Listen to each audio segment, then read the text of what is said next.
साथियों, आज राजस्थान में जो घटनाक्रम हुआ वो आप सब ने देखा और आप सब इस बात को जानते हो कि राजस्थान में आज से 29 दिन के बाद चुनाव है विधानसभा के। विधानसभा का चुनाव घोषित हो चुका है। आचार संहिता राजस्थान में और अन्य राज्यों में लग चुकी है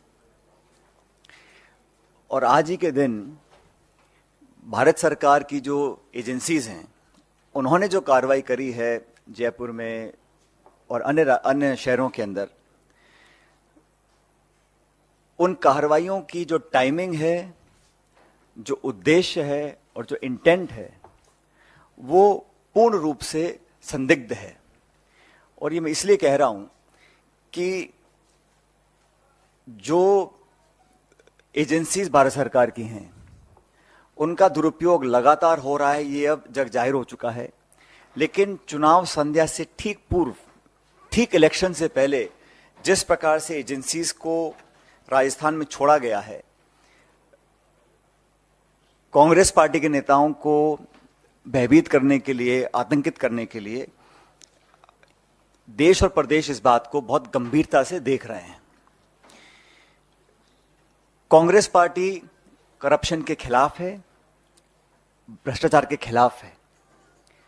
अगर कोई भी निष्पक्ष जांच होती है और कोई सबूत प्रमाण के साथ संदिग्ध पाया जाता है, उस पर कार्रवाई हो, इसके पक्ष में हम लोग हैं। लेकिन इलेक्शन में अपनी हार देखते हुए अगर भारत सरकार इस बात को समझ गई है कि वहां बीजेपी चुनाव हार रही है और फिर नेताओं को स्पेसिफिकली टारगेट कर कर बिना सबूत और तथ्य के कांग्रेस पार्टी के अध्यक्ष को जिस प्रकार से उनके अगर रेड डाली गई, उनको कोई समन नहीं, कोई बुलावा नहीं, कोई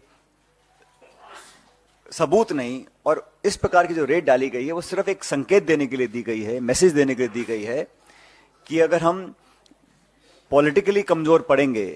तो हमारा साथ देने के लिए नाना प्रकार की जो एजेंसीज भारत सरकार की हैं, चाहे वो सीबीआई है, ईडी है, इनकम टैक्स है, उनका हम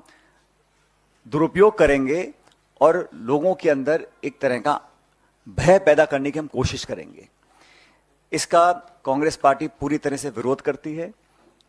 और मैं समझता हूं कि लोकतंत्र में पॉलिटिकल पार्टीज को अपने विजन, अपने मैनिफेस्टो, अपनी विचारधारा, अपने नेताओं की दम के ऊपर चुनाव लड़ना चाहिए। भारतीय जनता पार्टी सभी 5 राज्यों में फिलहाल पीछे चल रही है और मैं ऐसा मानता हूं कि जो आज की कार्रवाई है वो इस बात का स्पष्ट संकेत है